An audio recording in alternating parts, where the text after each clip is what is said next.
الرحمن الرحیم نحمده ونصلي على رسوله الكريم اما بعد فاعوذ بالله من الشیطان الرجیم بسم الله الرحمن الرحیم یا ایها الذين آمنوا كتب عليكم الصيام كما كتب على الذين من قبلكم لعلكم تتقون وقال النبي صلى الله عليه وسلم صوموا لرؤيته وافطروا لرؤيته صدق الله العظيم وصدق رسوله النبي الكريم۔ بزرگان محترم اور عزیز دوستو، آج عید الفطر کا دن ہے اور آپ کو یہ معلوم ہونا چاہیے کہ اس دن کا نام عید الفطر کیوں رکھا گیا۔ ہماری دوسری عید عید الاضحیٰ کہلاتی ہے، تو اسے عید الاضحیٰ کیوں کہا جاتا ہے؟ ہمارے یہاں بچہ پیدا ہوتا ہے، اس بچے کا نام رکھنے کے لیے ہم لوگ کتنا جتن کرتے۔ ظاہر بات ہے انسانی زندگی پر ناموں کے اثرات ہوتے۔ نبی کریم صلی اللہ علیہ وسلم کی بیٹی حضرت فاطمہ رضی اللہ تعالی عنہا کے یہاں جب پہلا بیٹا پیدا ہوا تو حضرت علی نے اس کا نام حرب رکھا، اور عربی زبان میں حرب کے معنی جنگ کے آتے۔ نبی کریم صلی اللہ علیہ وسلم تشریف لائے، دریافت فرمایا کہ کیا نام رکھا ہے؟ بتایا گیا کہ حرب نام رکھا۔ تو حضور نے فرمایا کہ نہیں، اس بچے کا نام حرب نہیں حسن ہوگا۔ دوسرے بیٹے کی ولادت ہوئی، حضرت علی نے اس دوسرے بیٹے کا نام بھی حرب رکھا۔ نبی کریم صلی اللہ علیہ وسلم کو علم ہوا، آپ نے نام تبدیل فرمایا کہ اس بچے کا نام حرب نہیں، اس بچے کا نام حسین ہوگا۔ تیسرے بیٹے کی ولادت ہوئی، حضرت علی نے اس کا نام بھی حرب رکھا۔ بعض لوگوں کو ایک نام بہت پسند ہوتا ہے، کچھ انسانی فطرت ہے۔ تیسرے بیٹے کا نام بھی حرب رکھا۔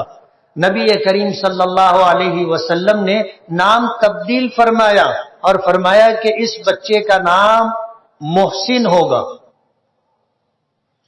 وجہ اس کی یہ ہے کہ انسانی زندگی پر ناموں کے اثرات پڑتے۔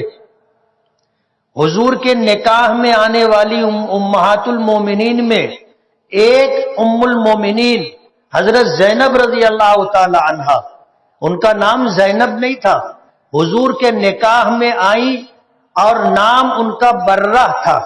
برہ کے معنی آتے ہیں بہت زیادہ نیکی نمایاں طور پر کرنے والی۔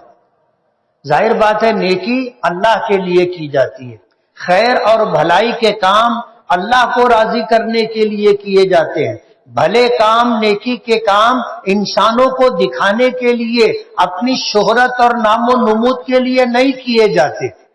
اللہ کے رسول صلی اللہ علیہ وسلم نے نام تبدیل فرمایا اور زینب نام رکھا۔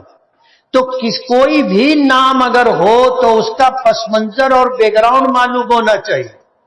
آج عید الفطر کا دن، اس دن کو عید الفطر کیوں کہتے؟ جاننا اور سمجھنا ضروری ہے۔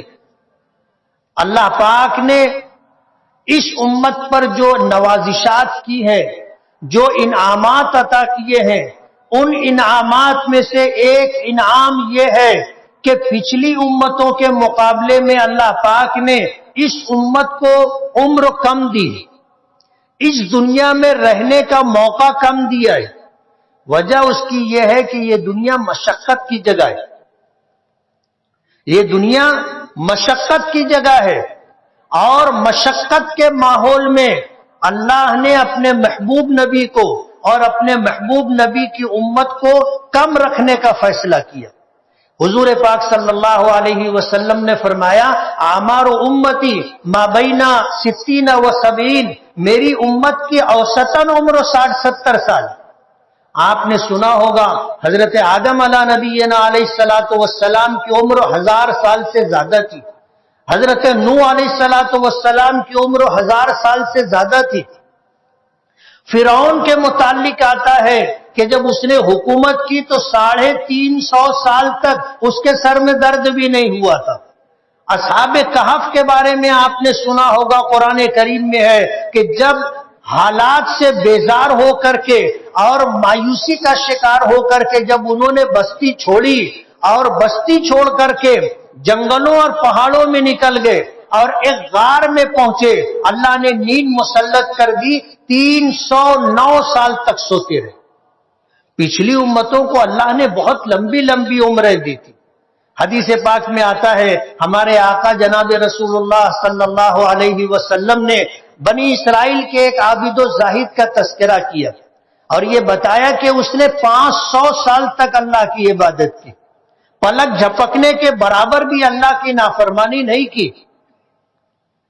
ظاہر بات ہے اگر 500 سال تک اس نے عبادت کی ہے تو اس کے علاوہ کچھ زمانہ اور بھی تو ہوگا۔ تو پچھلی امتوں کو اللہ پاک نے لمبی لمبی عمریں دی تھی، اعمال کم دیے تھے۔ اس امت کو اللہ پاک نے ہم لوگوں کو دنیا میں یہ مشقت کی جگہ ہے کم رکھنے کا فیصلہ کیا تو ہمیں 60-70 سال کی عمر دی گئی۔ جب نبی کریم صلی اللہ علیہ وسلم نے بنی اسرائیل کے اس عابد و زاہد کا تذکرہ فرمایا کہ اس نے 500 برس تک اس طرح عبادت کی کہ پلک جھپکنے کے برابر بھی اللہ کی نافرمانی نہیں کی، تو صحابہ کرام کو یہ احساس ہوا کہ ہم تو ان کی برابری کر ہی نہیں سکتے۔ اگر ہم اپنی پوری زندگی بھی عبادت میں گزار دیں تو ہماری تو زندگی ہی 60-70 سال کی ہے، کہاں 60-70 سال اور کہاں 500 برس، کوئی مقابلہ نہیں ہو سکتا۔ تو ہم تو نیکیوں میں، بھلائی کے کاموں میں، خیر کے کاموں میں ان کا تقابل اور برابری تو نہیں کر سکتے۔ یہ احساس تھا اور صحابہ کرام نے اس احساس کو نبی کریم صلی اللہ علیہ وسلم کے سامنے رکھا کہ اللہ کے رسول جب انہوں اس اللہ کے بندے نے 500 سال تک عبادت کی ہے تو ہم تو اگر اپنی 60-70 سال کی پوری زندگی بھی عبادت میں گزار دیں تو بھی ہم برابری نہیں کر سکتے۔ تو ہمارے لیے پچھلی امتوں کا نیکیوں میں مقابلہ اور برابری کرنا ناممکن ہے۔ جب یہ احساس نبی کریم صلی اللہ علیہ وسلم کے سامنے آیا تو اللہ پاک سے ہمارے نبی نے، ہمارے پیغمبر نے فریاد کی اور پھر اللہ پاک نے ہمیں نیکی کے اور مواقع عطا کیے۔ پچھلی امتوں پر ایک وقت کی نماز فرض تھی، کہیں کسی امت پر 2 وقت کی نماز فرض تھی، اللہ پاک نے اس امت پر 5 وقت کی نمازیں فرض فرمائی۔ اور معراج کا واقعہ اگر آپ کے ذہنوں میں ہوگا تو آپ اندازہ کر سکتے ہو کہ جب اللہ کی بارگاہ میں معراج کے موقع پر نبی کریم صلی اللہ علیہ وسلم پہنچے تھے تو اپنی طرف سے اللہ کی بارگاہ میں تحفہ پیش کیا تھا، اور وہ تحفہ تھا التحیات للہ والصلوات والطیبات، کہ تمام بدنی عبادتیں، تمام مالی عبادتیں اور تمام قولی عبادتیں سب کے سب اللہ کے لیے۔ زبان سے کی جانے والی عبادت ہو اے اللہ تیرے لیے، بدن سے ہونے والی عبادت ہو اے اللہ صرف تیرے لیے، اور مال کے ذریعے سے جو عبادت ہوتی ہے وہ بھی صرف تیرے لیے۔ اللہ کی بارگاہ میں اپنی اور اپنی امت کی طرف سے نبی کریم صلی اللہ علیہ وسلم نے تحفہ پیش کیا تھا، قولی عبادت کا، بدنی عبادت کا، مالی عبادت کا۔ اللہ پاک کی طرف سے اپنے محبوب نبی کو اور اپنے محبوب نبی کی امت کو 50 وقت کی نمازوں کا تحفہ دیا گیا۔ ظاہر بات ہے تحفہ ہوتا ہے اور دینے والا اپنی حیثیت کے مطابق دیتا ہے۔ اگر اللہ پاک کوئی تحفہ دے رہے ہیں تو وہ معمولی تحفہ نہیں ہوگا۔ 50 وقت کی نمازوں کا تحفہ ملا۔ اللہ کے نبی جناب رسول اللہ صلی اللہ علیہ وسلم نے بسر و چشم قبول کیا، معراج سے واپس آنے لگے، چھٹے آسمان پر حضرت موسیٰ علیہ السلام سے ملاقات ہوئی، 7ویں پر حضرت ابراہیم سے ملاقات ہوئی۔ حضرت ابراہیم نے پوچھا کہ اللہ کی بارگاہ میں گئے تھے، کیا تحفہ پیش کیا؟ حضور نے بتایا کہ قولی عبادت، بدنی عبادت، مالی عبادت ہے اللہ صرف تیرے لیے۔ پوچھا کیا تحفہ ملا؟ کہا 50 وقت کی نمازوں کا تحفہ ملا۔ حضرت ابراہیم کی امت پر 1 وقت کی نماز فرض تھی، لیکن حضرت ابراہیم خوش ہوئے کہ اللہ پاک نے نوازا بھی تو بھر پیٹ نوازا، 50 وقت کی نمازیں تھیں۔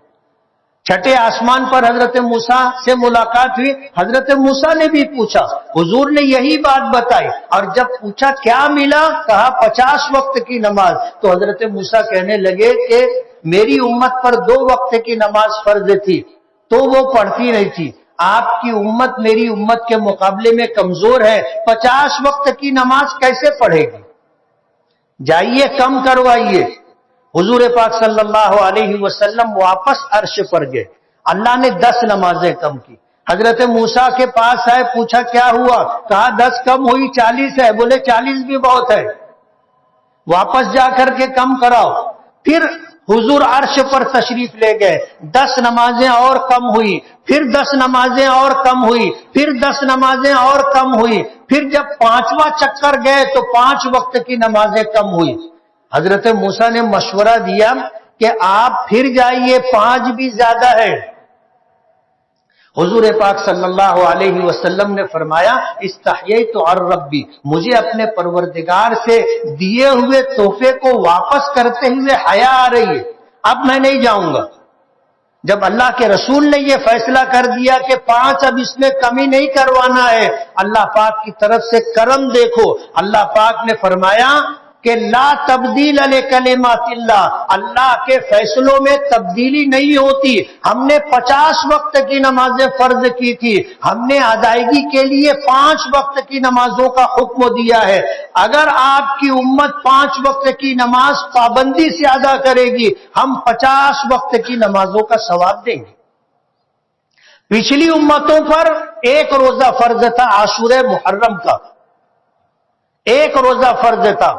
جب ہم پر روزوں کی فرضیت نہیں تھی، نبی کریم صلی اللہ علیہ وسلم نے اپنی امت کو حکم دیا اور بنی اسرائیل سے پوچھا، یہودیوں سے پوچھا، حضرت موسیٰ کی امت سے پوچھا کہ تم یہ روزہ کیوں رکھتے ہو؟ تو وہ کہنے لگے کہ یہ وہ دن ہے جس دن اللہ پاک نے حضرت موسیٰ کو اور اسی طرح جو ہے ان کی امت بنی اسرائیل کو فرعون کے ظلم و ستم سے نجات دی تھی۔ اس دن ہم اللہ کی شکر گزاری میں روزہ رکھتے ہیں۔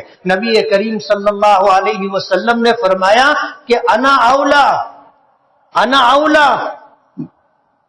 اولا بموسیٰ منکم، کہ ہم تمہارے مقابلے میں موسیٰ علیہ السلام سے زیادہ قریب ہے، ہم ان سے زیادہ تعلق رکھتے ہیں، اس لیے ہم بھی روزہ رکھیں گے۔ تو آپ نے خود بھی عاشورہ محرم کا روزہ رکھا اور اپنی امت کو بھی حکم دیا کہ عاشورہ محرم کا روزہ رکھو، لیکن یہودیوں سے ہماری مشابہت نہ ہو، ان کے جیسے ہم نہ نظر آئے، اس لیے وہ 1 روزہ رکھتے ہیں، ہمیں 2 روزہ رکھنا چاہیے۔ ہم 9 اور 10 محرم کا روزہ رکھیں گے یا 10 اور 11 محرم کا روزہ رکھیں گے۔ میں نے پچھلے سال یہ بات کہی تھی کہ روزہ کوئی گناہ کا کام نہیں ہے، لیکن ہمارے آقا کی منشا اور چاہت یہ ہے کہ ہم کسی کی نقل نہ کریں، ہم کسی کی مشابہت اختیار نہ کریں۔ جب نیکی کے کام میں ہمارے نبی نے، ہمارے آقا نے ان کی مشابہت کو پسند نہیں فرمایا، تو گناہ کے کاموں میں، اللہ کی نافرمانی کے کاموں میں اور غیر ضروری باتوں میں ہم ان کی کیوں مشابہت اختیار کریں؟ اقبال نے اس پورے پس منظر کو ایک شعر کے اندر جمع کیا۔ اقبال اس امت کے اندر ایسے شاعر گزرے ہیں جنہوں نے اسلام کو سمجھا اور اسے سمیٹ کر کے لوگوں تک پہنچانے اور سمجھانے کی کوشش کی۔ یہ بات انہوں نے کہی، یہ شعر کہا کہ پیغام یہ دیتا ہے ہر روز کا سورج، پیغام یہ دیتا ہے ہر روز کا سورج، مغرب کی طرف جاؤ گے تو ڈوب جاؤ گے۔ روزانہ سورج مشرق سے نکلتا ہے، لیکن جب وہ چلتا ہے اور مغرب میں جاتا ہے تو اس کا نصیب اور مقدر ڈوب جانا ہے۔ مغربی اقوام کی نقالی اور اپنی زندگی کے مختلف موڑ پر ان کے طور طریقے کو اختیار کرنا کہ لباس ان کے جیسا ہو، چہرہ ان کے جیسا ہو، بات چیت ان کے جیسی ہو، تہذیب اور کلچر ان کے جیسا ہو، تو ظاہر بات ہے آپ ان کی نقل کرو گے، مغرب کی طرف جاؤ گے تو ڈوبنا آپ کا مقدر ہے، آپ کو کوئی روک بچا نہیں سکتا۔ روزے کے اندر مشابہت نہ ہو، فرمایا وہ ایک روزہ رکھتے ہیں، ہم 2 روزہ رکھیں گے، 9 اور 10 یا 10 اور 11، 2 روزہ رکھیں گے۔ اللہ پاک نے اس امت پر پورے رمضان المبارک کے روزے فرض کیے، 1 مہینے کا روزہ فرض کیا، اور ایک روزے کی فضیلت یہ ہے، حضرت علی رضی اللہ تعالی عنہ فرماتے ہیں کہ ایک روزہ اگر کسی نے رمضان المبارک میں جان بوجھ کر کے چھوڑ دیا، پھر اللہ نے اسے توفیق دی، اور عید کے بعد اگر اس نے ایک روزہ رکھ لیا قضا کی نیت سے، تو ایک روزے کی قضا ایک روزے سے ہو جائے گی۔ لیکن رمضان کے روزے کا جو اجر و ثواب تھا، اس رمضان کے روزے کے اجر و ثواب کو پانے کے لیے اگر وہ ساری زندگی روزہ رکھے تو بھی وہ اجر و ثواب اس کو نہیں ملے گا۔ اللہ نے ہمیں رمضان المبارک کا مہینہ روزوں کے ساتھ عطا کیا۔ آج اس وقت ہم عید الفطر کا دن منا رہے۔ عید کے معنی آتے ہیں وہ خوشی جو بار بار آتی رہے۔ عید کے معنی وہ خوشی جو بار بار آتی رہے، ہر سال یہ خوشی اللہ پاک ہمیں عطا کرتے۔ اور پھر فطر کا مطلب یہ ہے کہ پورا رمضان کا مہینہ ہم نے روزوں کے ساتھ گزارا۔ ابھی آپ نے سنا کہ روزہ نام ہے کھانے سے رکے رہنے کا، پینے سے رکے رہنے کا، خواہشات نفسانی پورا کرنے سے رکے رہنے کا نام روزہ ہے۔ ہم صبح صادق سے لے کر کے غروب آفتاب تک کھانے پینے اور خواہشات نفسانی سے رکے رہتے ہیں اور روزے کی نیت کے ساتھ رکے رہتے ہیں، تو یہ روزہ کہلاتا ہے۔ ابھی آپ نے سنا کہ بھوک لگی ہے لیکن ہم نہیں کھاتے، پیاس لگی ہوتی ہے، زبان سوکھ جاتی ہے، منہ اتنا سوکھ جاتا ہے کہ منہ میں لعاب باقی نہیں رہتا، گلا کانٹا ہو جاتا ہے۔ محنت مزدوری کرنے والے، دھوپ میں کام کرنے والوں کی حالت خراب ہو جاتی ہے، لیکن سخت پیاس لگنے کے بعد بھی وہ بندہ اللہ کی رضا کے لیے کھانا چھوڑ دیتا ہے، پینا چھوڑ دیتا ہے، خواہشات کو چھوڑ دیتا ہے۔ تنہائی میں بھی پانی نہیں پیتا، اتنا بڑا مجمع ہے ہزاروں کی تعداد میں، لیکن ہر آدمی اپنے بارے میں غور کرے کہ روزہ رکھنے کے بعد بھوک لگی ہے، چھپ کر کے کھانا نہیں کھاتا، پیاس لگی ہے، تنہائی بھی ہے، کوئی دیکھنے والا نہیں ہے، لیکن وہ پانی نہیں پیتا۔ نفس کا تقاضا ہے، خواہش ہے، لیکن اس کے بعد بھی وہ اللہ کے لیے اپنی خواہش پوری کرنے سے رکا ہوا ہے۔ جب روزہ اس طرح رکھا جاتا ہے تو اس روزے کی وجہ سے جو اجر و ثواب اللہ پاک دیتے ہیں اس کا اندازہ آج نہیں، کل قیامت کے دن ہوگا۔ رمضان کا پورا مہینہ روزوں کے ساتھ گزرا، آج کا یہ دن جب رمضان کا مہینہ ختم ہوا، شوال کا دن آیا، تو پہلے دن کو اللہ پاک نے عید کا دن قرار دیا۔ آج کے دن روزہ رکھنا حرام ہے۔ سال میں 5 دن ہیں جن میں روزہ نہیں رکھا جاتا، روزہ نہ رکھنے کا حکم ہے۔ ان میں سے پہلا دن جو ہے شوال کا پہلا دن، چاند دکھنے کے بعد پہلا دن، شوال کی پہلی تاریخ، یہ افطار یعنی روزہ نہ رکھنے کا دن ہے۔ حضور پاک صلی اللہ علیہ وسلم نے فرمایا کہ یہ دن فَإِنَّهُ يَوْمُ أَكْلٍ وَشُرْبٍ وَوِعَالٍ، کہ یہ کھانے کا، پینے کا اور اپنی جائز خواہشات کو پورا کرنے کا دن۔ عید کا دن خوشی کا دن، اور خوشی کس کے لیے؟ جس نے روزے رکھے ہیں اس کے لیے خوشی کا دن ہے، جس نے رمضان بھر تراویح کا اہتمام کیا اس کے لیے خوشی کا دن ہے، جس نے خواہشات نفسانی کو چھوڑ کر کے یہ مہینہ گزارا، عید کا دن اس کے لیے خوشی کا دن۔ اب جو آدمی روزہ خور ہو، جو آدمی تراویح نہ پڑھتا ہو، جو اللہ اور اللہ کے رسول کے احکامات کی پرواہ نہ کرتا ہو، آج کے دن اس کو کیا خوشی ملے گی؟ عید کی خوشیاں ان کے لیے ہیں جنہوں نے رمضان کے روزے رکھے، جنہوں نے تراویح کا اہتمام کیا۔ جب یہ مہینہ پورا ہو گیا، آج خوشی کا دن ہے۔ رات جو گزری وہ انعام کی رات تھی، لیلۃ الجائزہ، انعام کی رات، اور دن جو ہے یہ بھی انعام کا دن ہے، خوشی کا دن ہے۔ حدیث پاک میں آتا ہے کہ جب عید کی صبح ہوتی ہے تو فرشتے اعلان کرتے ہیں کہ چلو اس کریم رب کی بارگاہ کی طرف جو جس کے خزانے لامحدود ہیں، جو نوازنے میں کمی نہیں کرتا۔ ان اللہ لا یمل حتی تملو، کہ تم لیتے لیتے تھک جاؤ گے، اکتا جاؤ گے، اللہ دینے سے کبھی نہیں تھکے گا۔ اعلان ہوتا ہے چلو اس کریم رب کی بارگاہ کی طرف، جو مانگو گے ملے گا، جو دعا کرو گے قبول ہوگی، جو تمہاری چاہتیں ہوں گی پوری ہوں گی، تمہاری مرادیں اللہ تمہارے دامن کو بھر دے گا۔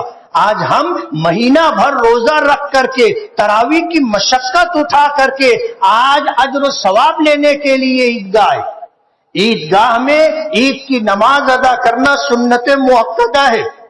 نبی کریم صلی اللہ علیہ وسلم مدینہ منورہ میں تھے، لیکن مدینہ منورہ کی مسجد نبوی جہاں ایک نماز 50,000 نمازوں کے برابر اجر و ثواب رکھتی ہے، عید کی نماز ادا کرنے کے لیے اللہ کے رسول صلی اللہ علیہ وسلم مسجد نبوی چھوڑ کر کے عیدگاہ تشریف لے جاتے تھے اور عید کی نماز عیدگاہ میں ادا کیا کرتے تھے۔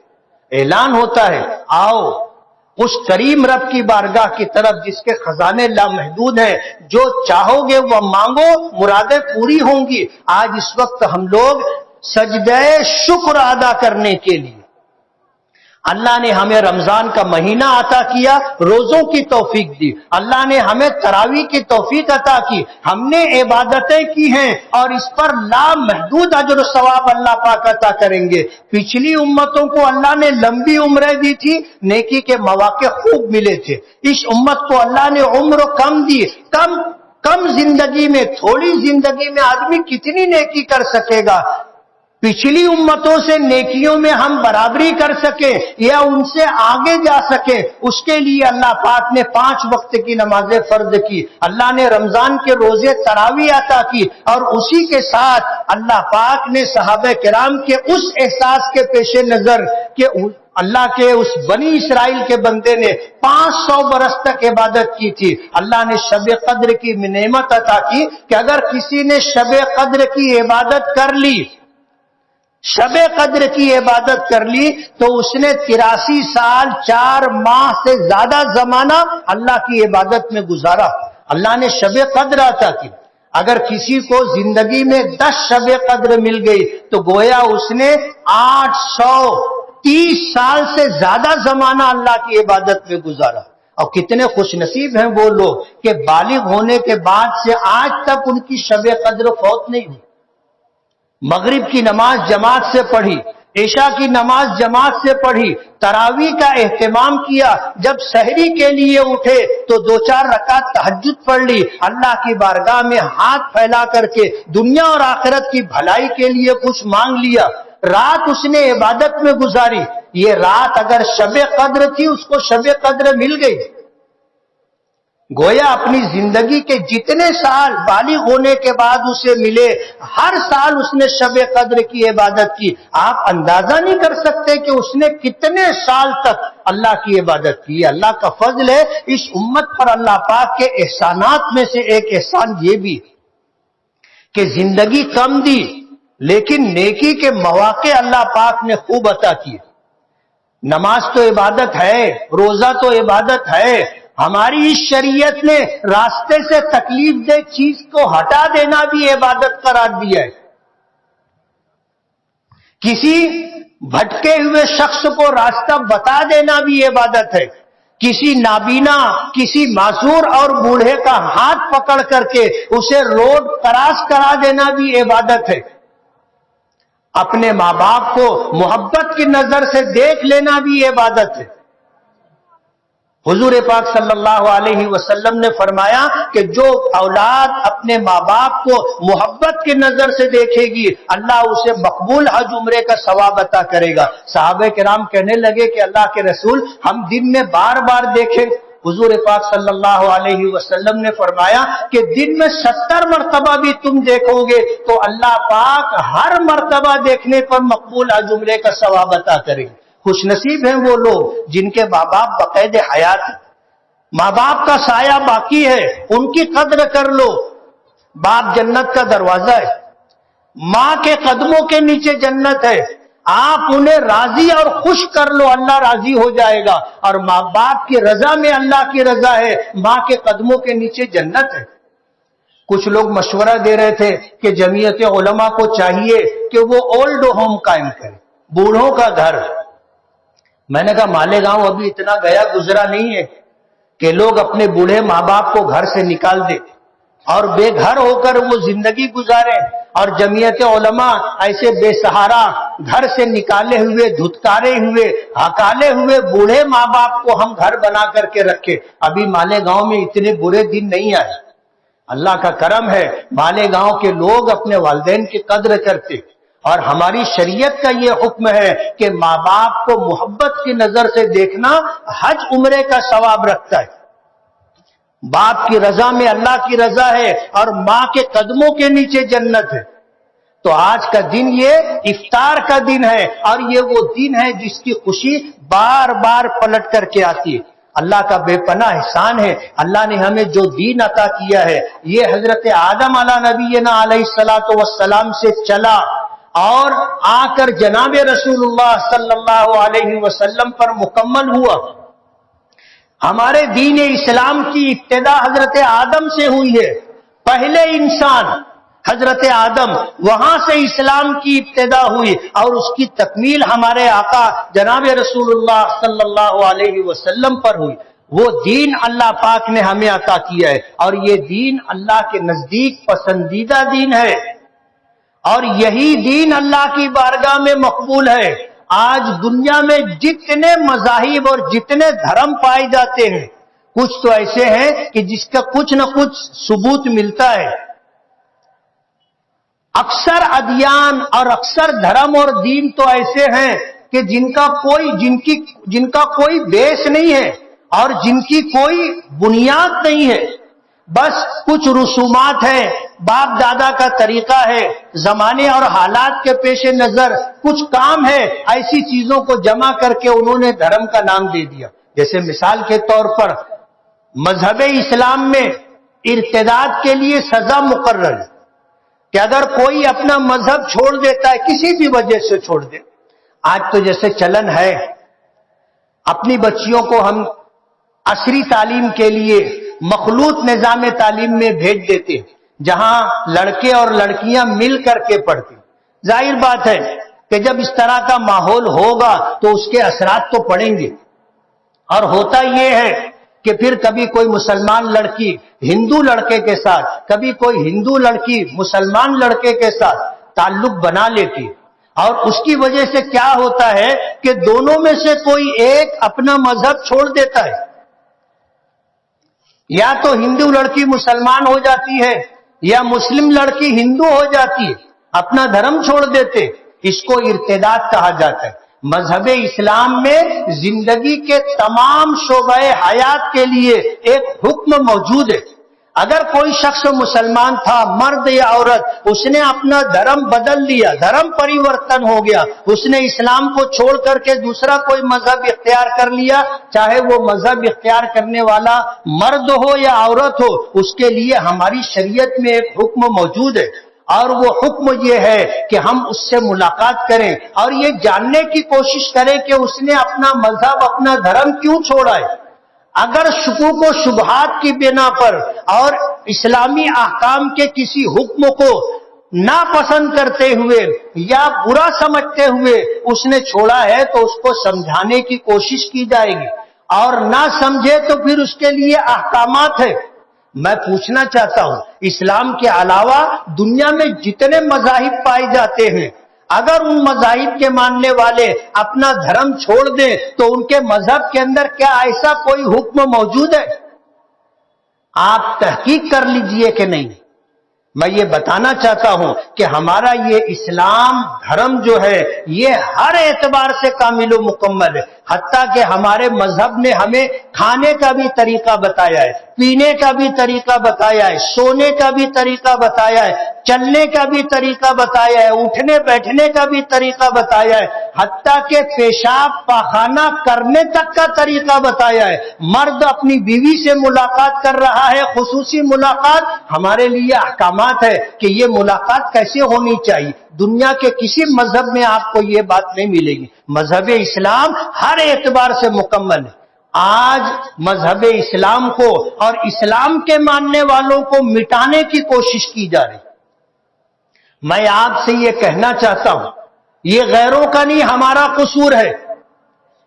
قرآن کریم، اللہ کے نبی صلی اللہ علیہ وسلم، آپ کے ارشادات و فرمودات جسے ہم حدیث کہتے ہیں، یہ صرف ہم مسلمانوں کے لیے نہیں ہے، یہ پوری دنیا کے انسانوں کے لیے۔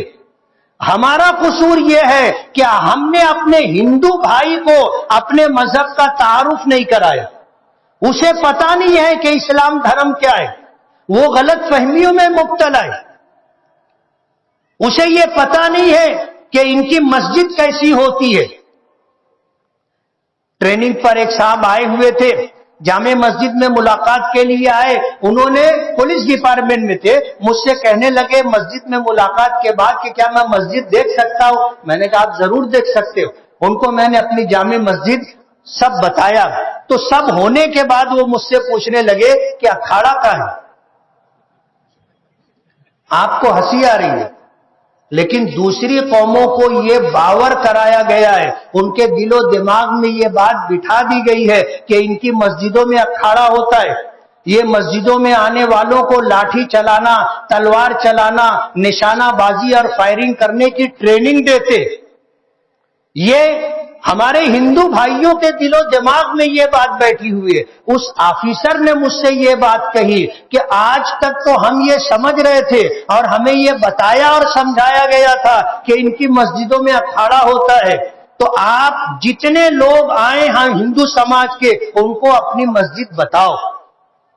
ان سے میں نے کہا کہ یہ تو میری جامع مسجد ہے، مالیگاؤں میں 300 سے زائد مسجدیں ہیں، آپ کسی بھی مسجد میں چلے جائیں، آپ کو کہیں اکھاڑا نہیں ملے گا۔ کہنے لگے کہ اتنی اہم بات ہے اور اس طرح لوگوں کے دل و دماغ میں بھر دی گئی ہے کہ لوگ مسجد کو ایسے آ کے دیکھتے ہیں۔ ان کو یہ بتایا گیا کہ یہاں پر ٹریننگ دی جاتی ہے، جبکہ یہ جملہ آپ نے سنا تو آپ کو ہنسی آ رہی تھی۔ ہم اپنی مسجدوں میں اس طرح کی کوئی تعلیم نہیں دیتے، لیکن ہمارے ہندو بھائیوں کو پتہ نہیں ہے کہ مسجد کیا ہوتی ہے، یہ ہمارا قصور ہے۔ ہم انہیں اپنی مسجد کا تعارف کرائیں، اپنے مذہب کا تعارف کرائیں۔ جب مذہب کا تعارف ہوگا تو مذہب کا تعارف ہونے کے بعد انہیں اندازہ ہوگا کہ اسلام نے کتنی محبت کی تعلیم دی۔ ہمارے آقا نے فرمایا کہ افشوا السلام بینکم تحاببتم، کہ تم سلام کو عام کرو، آپس میں محبت پیدا ہوگی۔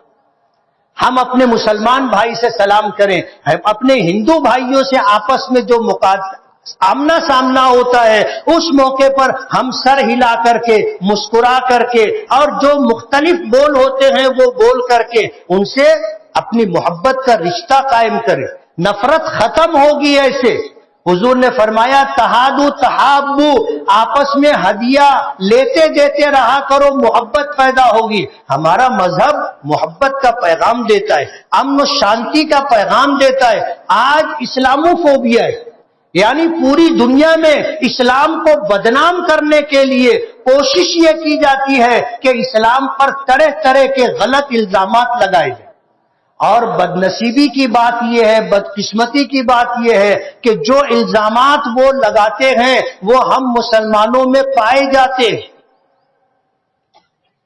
آج اگر جیل میں آپ جاؤ گے، پولیس اسٹیشن میں آپ جاؤ گے، اس میں جرائم اور کرائم کی کرنے والوں کی لسٹ دیکھو گے تو اس میں زیادہ تر لوگ آپ کو مسلمان ملیں گے۔ چوری کرنے میں ہم 1 نمبر پر، لوٹ مار کرنے میں ہم 1 نمبر پر، جھگڑا کرنے میں ہم 1 نمبر پر، گالی گلوچ دینے میں ہم 1 نمبر پر، دھوکہ دینے میں ہم سب سے آگے۔ جب کوئی چوری کرتا ہے تو پولیس اسٹیشن میں اس کو ایسے ایک پارٹی پکڑائی جاتی ہے، اس کے اوپر لکھا ہوتا ہے کہ میں چور ہوں۔ آپ اگر پولیس اسٹیشن میں جا کر یہ تصویریں دیکھو گے، زیادہ تر اس میں آپ کو مسلمان ملیں گے۔ ہم نے اپنے اعمال اور افعال سے ان کو بتایا کہ واقعی تم جو بات اسلام کے بارے میں بولتے ہو وہ واقعی صحیح ہے۔ ہم نے اسلام کا اپنے اعمال و کردار سے غلط تعارف پیش کیا ہے۔ ہماری ذمہ داری ہے کہ ہم اسلام کا تعارف اپنے اعمال اور کردار کے ساتھ پیش کریں۔ ہم یہ بتائیں کہ ایک مسلمان کیسا ہوتا ہے، کبھی زندگی میں شراب کو ہاتھ نہیں لگاتا، نشہ نہیں کرتا، بہن بیٹیوں پر غلط نگاہ نہیں ڈالتا، چوری نہیں کرتا، جھوٹ نہیں بولتا، جھگڑا نہیں کرتا، گالی گلوچ نہیں کرتا۔ یہ اسلام کی تعلیم ہے اور یہ ہر مسلمان پر ضروری ہے کہ اس طرح زندگی گزارے۔ اگر ہم اپنے اخلاق اور اپنے اچھے کردار کو، جو ہماری اسلامی تعلیمات ہے، مذہبی تعلیمات ہے، دھارمک تعلیمات ہے، اس کو اختیار کر کے زندگی گزارے، اسلام مشرق سے مغرب تک جائے گا، زمین سے آسمان تک جائے گا، اور لوگ اس کو خوش دلی کے ساتھ قبول کریں گے۔ یہ صرف ہم مسلمانوں کے لیے نہیں ہے، یہ پوری دنیا کے انسانوں کے لیے ہے۔ ہمارا قصور یہ ہے کہ ہم نے ان کو بتایا نہیں، ان کو سمجھایا نہیں۔ اسلام میں وہ خوبی ہے اور وہ صفات ہیں کہ اگر اس کو دیکھا سمجھا جائے اور صحیح معنوں میں اسلامی اعمال کو، کردار کو اختیار کیا جائے تو دنیا میں وہی ماضی والی تاریخ دہرائی جا سکتی ہے۔ ہم نے کبھی اسلام کو تلوار کے زور پر نہیں پھیلایا۔ آپ تاریخ اٹھا کر کے دیکھ لو، الزام ہے ہم پر کہ ہم نے اسلام کو تلوار کے زور سے پھیلایا، یہ الزام ہے۔ تاریخ اٹھا کر کے دیکھ لو کہ ہم نے کبھی اپنے دین کی تبلیغ طاقت کے بلبوتے پر نہیں کی، تلوار کے بلبوتے پر نہیں کی ہے۔ لیکن جب ہمیں مٹانے کی کوشش کی گئی اور جب ہماری جان پر بنائی اور جب ہمارے مذہب پر بنائی، تو کوئی ہمارا مذہب ہی مٹا دینا چاہتا ہے، ختم کر دینا چاہتا ہے، تو اس کو بچانا، اپنی جان بچانا، اپنا مال بچانا، اپنی آبرو بچانا، یہ ہماری شریعت کا حکم ہے۔ ہم کبھی چڑھ کر کے نہیں جاتے۔ آپ ہماری تاریخ اٹھا کر کے دیکھ لو، جب ہم پر کوئی چڑھائی کرتا ہے تو ہماری شریعت اور دھرم کا حکم ہے کہ ہم اپنی جان، مال، عزت و آبرو، اپنی مساجد، خانقاہوں کی حفاظت کریں۔ ہم پہل نہیں کرتے، لیکن ظلم سہنے کی بھی ہم کو تاکید کی گئی ہے کہ ظلم برداشت مت کرو۔ اگر ظلم سہو گے تو ظالم کی ہمت بڑھے گی، اور آج وہ آپ کے گریبان تک ہاتھ لایا ہے، کل دوسروں کے گریبان تک جائے گا۔ آج آپ کے گھر تک آیا ہے، کل دوسروں کے گھر تک جائے گا۔ آج اس نے آپ کی عزت پر ہاتھ ڈالا ہے، کل دوسروں کی بہو بیٹیوں کی عزت پر ہاتھ ڈالے گا۔ آج جس طرح کے حالات ہیں، ان تمام حالات کے اندر ہمیں بہت سمجھداری سے کام لینا ہے۔ ہم ہندوستان میں ہیں، ہماری تعداد 25 کروڑ ہے، کوئی 30 کروڑ بولتا ہے، کوئی 20 کروڑ بولتا ہے، کوئی 15 کروڑ بولتا ہے، جو ہے۔ مگر یہ ہے کہ ہم کروڑوں میں ہیں، اس سے کوئی انکار نہیں کر سکتا۔ آپ 25 کو 24 بول سکتے ہو، 20 کو 19 کر سکتے ہو، 16 کو 15 کر سکتے ہو، لیکن کروڑوں کا انکار نہیں کر سکتے۔ ہندوستان میں ہم کروڑوں کی تعداد میں ہے، اور ہندوستان ایک سیکولر جمہوری ملک ہے۔ یہاں کی حکومت غیر مذہبی حکومت ہے، یعنی مذہب کی حکمرانی نہیں ہے، ایک سیکولر دستور ہے، جس دستور نے ہر ہندوستانی کو اس بات کا پورا حق دیا ہے کہ وہ اپنے مذہب کے مطابق آزادی کے ساتھ زندگی گزار سکتا ہے۔ وہ اپنی عبادت کے لیے مسجد، مندر، گردوارہ، چرچ بنا سکتا ہے، وہ عبادت کے لیے آزاد ہے، اس پر کوئی پابندی نہیں۔ آپ کو کوئی نماز پڑھنے سے نہیں روک سکتا، آپ کو کوئی روزہ رکھنے سے نہیں روک سکتا، کسی ہندو بھائی کو مندر میں جانے سے کوئی نہیں روک سکتا، کسی کرسچن کو چرچ میں جانے سے، کسی سردار جی کو گردوارے میں جانے سے روکنے کا حق کسی کو نہیں ہے۔ ہم اپنے مذہب کی تعلیم کے لیے ادارے قائم کر سکتے ہیں، اپنے بچوں کو اپنے مذہب اور دھرم کی تعلیم دے سکتے ہیں، اور اس ملک میں ہر مذہب کے ماننے والوں کو اپنے مذہب کی تبلیغ اور پرچار کا ہمارے دستور اور سنویدھان نے پورا حق دیا ہے، پورا حق دیا ہے۔ اس لیے ہندوستان ایک سیکولر، جمہوری اور غیر مذہبی ملک ہے۔ یہاں پر رہ کر کے ہم اپنے مذہب کے مطابق آزادی کے ساتھ زندگی گزار سکتے ہیں۔ ملکوں کے حالات کیا ہیں آپ کو پتہ ہے؟ ہمارے ہندوستان میں یو پی کی کیا صورتحال ہے آپ کو پتہ ہے؟ ابھی ماضی قریب میں جو کچھ ہوا آپ اس بات کو جانتے ہیں، لیکن ایک بات افسوس کی بات ہے کہ قانون کے نام پر لا قانونیت کو لادنے کی کوشش کی جا رہی۔ ہم کسی مجرم کی، کسی گنہگار کی حمایت نہیں کرتے، جو گنہگار ہے وہ گنہگار ہے، اسے قانون کے دائرے میں لا کر کے سزا دینی چاہیے۔ قانون ہاتھ میں لینے کا اختیار ہمارے ملک کے دستور، آئین، سنویدھان نے کسی کو نہیں دیا۔ ایک بات اگر سنی جا سکتی ہو تو سن لے کہ کفر اور شرک کے ساتھ حکومتیں باقی رہتی ہیں۔ اللہ تعالیٰ اس دنیا میں کفر اور شرک کے ساتھ حکومتوں کو باقی رکھتا ہے، لیکن کسی کی حکومت، کسی کا اقتدار ظلم کے ساتھ باقی نہیں رہتا۔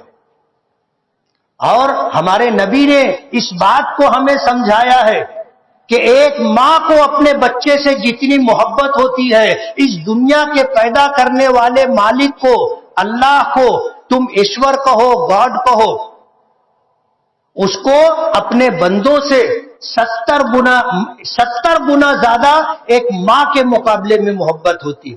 ہمارا مالک ہم سے ہماری ماں کے مقابلے میں 70 گنا زیادہ محبت کرتا ہے۔ جب ایک ماں اپنے بچے پر ظلم برداشت نہیں کر سکتی تو اس کائنات کا خالق اور مالک کیسے ظلم برداشت کرے گا؟ اگر اس کی مخلوق کے ساتھ ظلم کیا جائے گا تو اللہ تعالیٰ کسی کی حکومت کو ظلم و بربریت کے ساتھ باقی نہیں رکھتا۔ یہ ہمارا نہیں، اوپر والے کا فیصلہ ہے۔ اور آپ سن لو، اقتدار کسی کا ہمیشہ نہیں رہتا۔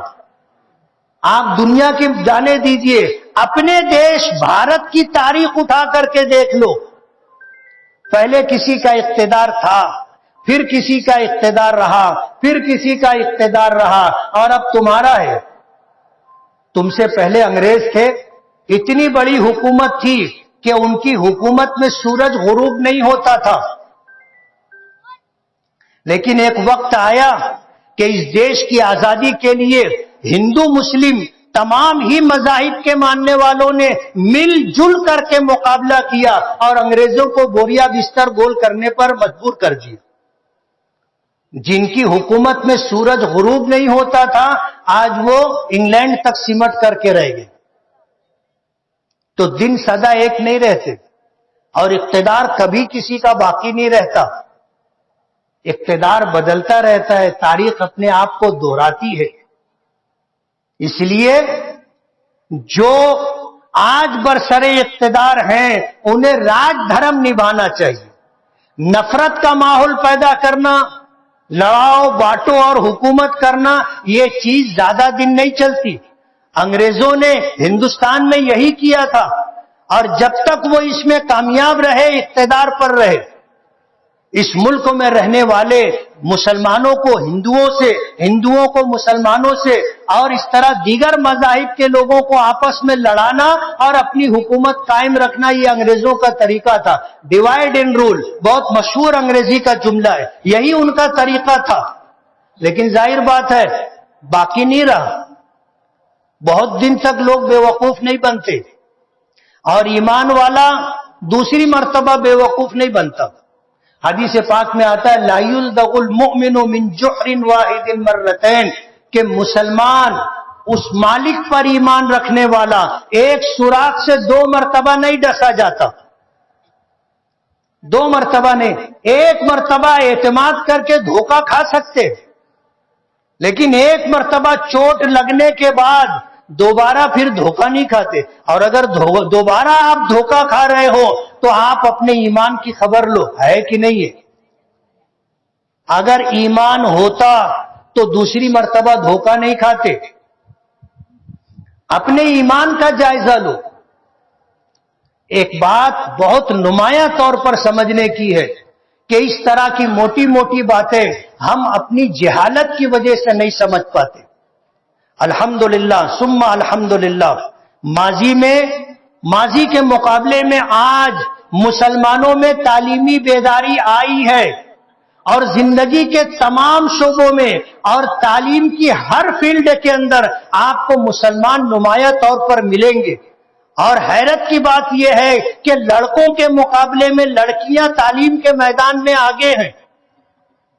ہر سال جو رزلٹ آتا ہے اس رزلٹ کے آنے کے بعد پتہ چلتا ہے کہ پھر لڑکیوں نے بازی مار لی، اور تمام فنون کے اندر ہر لائن سے لڑکیاں آگے. مسلمانوں میں بیداری آئی ہے، لیکن میں آپ سے یہ کہنا چاہتا ہوں کہ آپ اپنے بچوں کو پڑھائیے، اپنی اولادوں کو پڑھائیے. آپ 1 وقت کھانا کم کھائیے، آپ 2 جوڑے کپڑے کم بنائیے، آپ اپنا جیب خرچ کم کیجیے، اپنے بچوں کو اعلیٰ تعلیم دلائیے. لیکن یہ تعلیم نوکری اور ملازمت کے لیے نہیں. آج لوگوں نے تعلیم کو روزگار کا ذریعہ بنا لیا ہے، اور حصول معاش کے لیے لوگ پڑھتے ہیں. کہ بھئی کیوں پڑھ رہا ہے؟ بولے میں ٹیچر بنوں گا. کیوں پڑھ رہا ہے؟ بولے میں ڈاکٹر بنوں گا. کیوں پڑھ رہا ہے؟ بولے میں انجینئر بنوں گا. یعنی یہ روزگار کا ذریعہ بنا لیا ہے. ہم منع نہیں کرتے کہ اس کو روزگار کا ذریعہ مت بناؤ، لیکن تعلیم کے ساتھ اپنا دماغ بھی کھولو. اور اگر روزگار نہ ملے، اور ہم تو کہتے ہیں کہ نوکری کرنے سے بہتر یہ ہے کہ آپ تجارت کرو. تجارت کے اندر جتنا رزق اللہ نے رکھا ہے وہ کسی چیز میں نہیں ہے. اگر ہماری شریعت میں ہمارے پیغمبر کے ارشادات کا مفہوم اگر سمجھے تو 65% روزی اللہ نے تجارت میں رکھی ہے، اس کے بعد کھیتی میں رکھی ہے، اس کے بعد نوکری میں. ایک آدمی ساری زندگی نوکری کرتا ہے، کماتا ہے، کچھ پیسہ جمع کرتا ہے، آخر عمر میں گھر بناتا ہے، 2-4 سال رہتا ہے. ساری زندگی کما کر کے گھر بنایا اور 2-4 سال رہ کے چلا جاتا ہے، اور اس کی اولاد بولتی ہے ابا کے سمجھا نہیں رہا، گھر ایسے بنائے گا تو ایسے بنا دیا.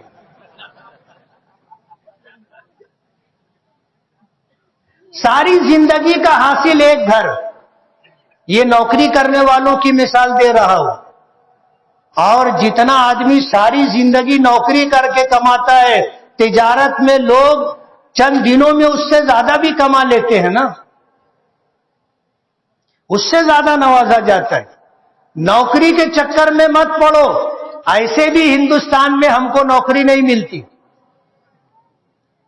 ایسے بھی نوکری نہیں ملتی. کیوں نہیں ملتی ہے آپ سمجھ رہے ہو.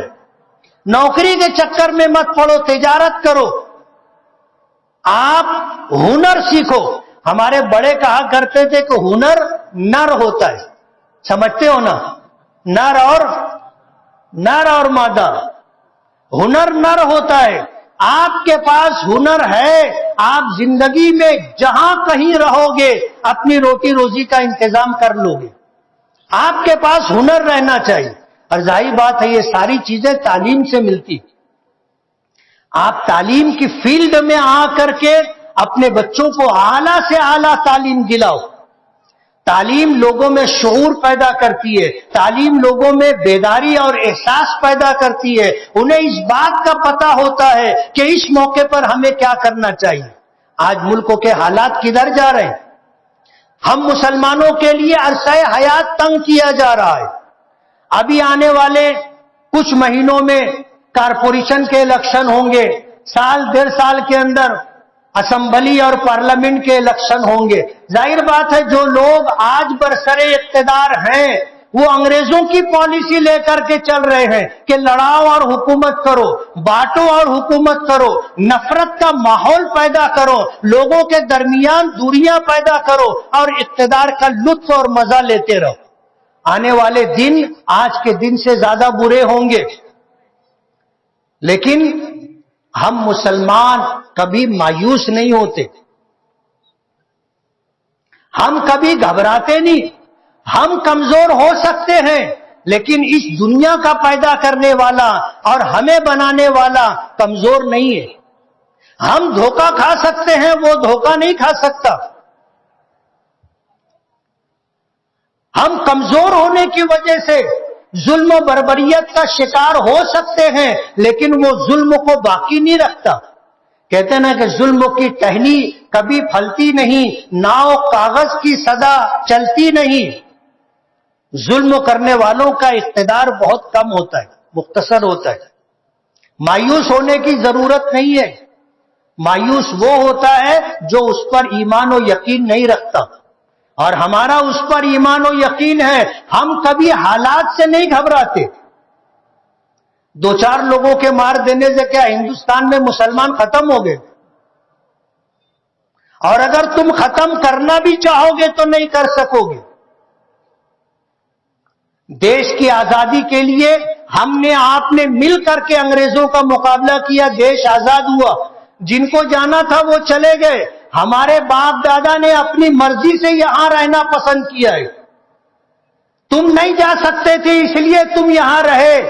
ہمارے باپ دادا دیش چھوڑ کر جا سکتے تھے لیکن ہمارے باپ دادا نے اس ملک میں رہنا اپنی مرضی سے اختیار کیا ہے۔ اس ملک میں رہنا ہماری مجبوری نہیں ہے، اس ملک میں رہنا ہماری ضرورت نہیں ہے، اس ملک میں رہنا ہماری چاہت اور ہماری پسند ہے۔ آپ ہمیں دیش نکالا نہیں دے سکتے کہ کروڑوں مسلمانوں کو ڈھکیل کر کے آپ بنگال کی کھاڑی میں ڈال دیں گے، ناممکن ہے۔ کروڑوں مسلمانوں کو آپ مار ڈالیں گے، یہ ناممکن ہے۔ ہم اس دیش میں ہیں، یہیں رہیں گے، یہیں رہیں گے، مریں گے تو اسی مٹی میں ملیں گے۔ تم مٹی میں ملانے کی بات کرتے ہو، ہمارا تو ٹھکانہ یہی ہے، ہمارا تو ٹھکانہ یہی ہے، کوئی بات نہیں ہے۔ تو آج ملک کے جو حالات ہیں، 2-4 لوگوں کے مار دینے سے اسلام ختم ہو جائے گا یا مسلمان ختم ہو جائیں گے، ایسا بالکل نہیں۔ یہ خیال است و محال است و جنون، یہ پاگل پن ہے جو آپ سمجھ رہے ہو، ایسا ہونا ممکن نہیں ہے۔ اس لیے ہمیں گھبرانے کی قطعاً ضرورت نہیں ہے، اور ظلم کی رات بہت لمبی نہیں ہوتی، انصاف کا، امن و شانتی کا سورج نکلتا ہے۔ اس لیے گھبرانے کی ضرورت نہیں ہے۔ کرنے کا جو کام ہے وہ آپ کرو۔